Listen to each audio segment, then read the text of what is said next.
Hey guys, welcome to SuperMarcelWorld.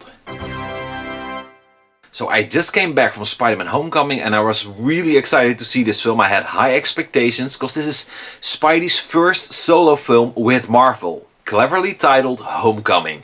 Tom Holland once again plays Spider-Man and he is joined by two favorites of mine, Robert Downey Jr. and Michael Keaton. The story. Peter tries to balance his life as a high school student but also as Spider-Man. He wants to prove to Tony Stark that he's got what it takes to be an Avenger. As a new threat emerges, the Vulture, Spider-Man has to give it his all to stop this evil. What I like. The cast. Come on, we've got Robert Downey Jr.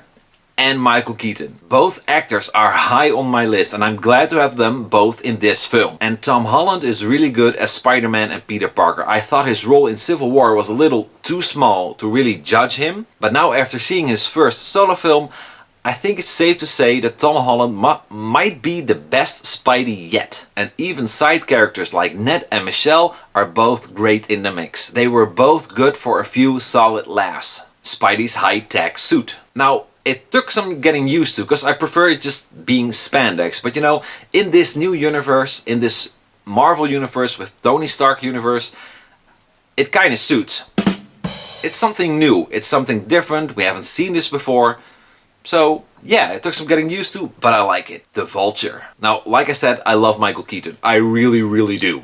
I loved him ever since Batman. He makes a terrific bad guy, but he's not your typical monstrous villain. Because you kind of get where he's coming from. You kind of understand his side of the story. And also the design and tech of the Vulture is pretty cool. It's not over the top, it's not silly, it's just badass. What I don't like, Aunt May. Now there's nothing wrong with actress Marissa Tomei. I thought she was pretty good.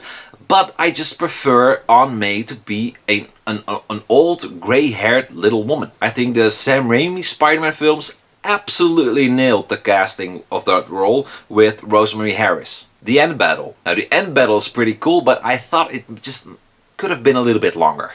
But maybe that's just nitpicking. Most magical moment. It has to be the scene with the ship. Alien technology blasts this ship in half and Spidey has to try and do everything he can to keep it all together because, you know, if they fall open, people die, people drown. I think it's the most magical, most memorable scene in the film because it has Spidey, it has Iron Man, it has this big epic ship blowing. It's, you know, it's cool. Michael Keaton. Now, he plays Vulture, who's actually just a man who kind of suits up like a bird.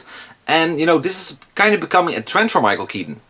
Because he also did this in 2014's Birdman. Also a terrific film. Totally different, but a terrific film. And of course, the first two Batman films. Casting. Now, before Tom Holland was cast, Dylan O'Brien from The Maze Runner and Logan Lerman from Percy Jackson were both among the many actors considered for the role. Overall, now Spider-Man Homecoming is a really fun film. It's a great film. It's actually so much fun that the 2 hours and 50 minutes just swing by.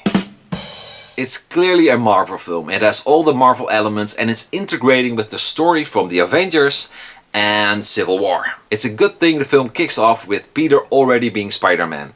We really didn't need to see another origin story, and it's also cool to have a villain we haven't seen in the earlier Spider-Man films. Besides the high entertainment level of the film, it also has more than enough action and a few really good laughs. Michael Keaton and Robert Downey Jr. are a huge part of what makes this film so awesome, but I've gotta say, Tom Holland is really good as Spider-Man. He really carries the film. He's young, he's energetic, and his Spider-Man is also just, you know, kind of a rookie. And I like that. And like I said, I think Tom Holland might be the best Spider-Man yet.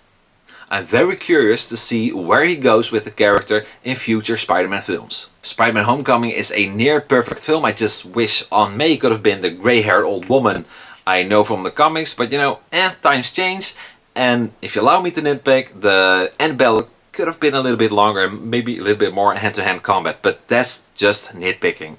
Overall, it's just a really great, explosive and well-told story. I give Spider-Man Homecoming 4 out of 5 web heads. So that's it for now, guys. That's what I thought about Spider-Man Homecoming. Did you see the film? Let me know below what you thought.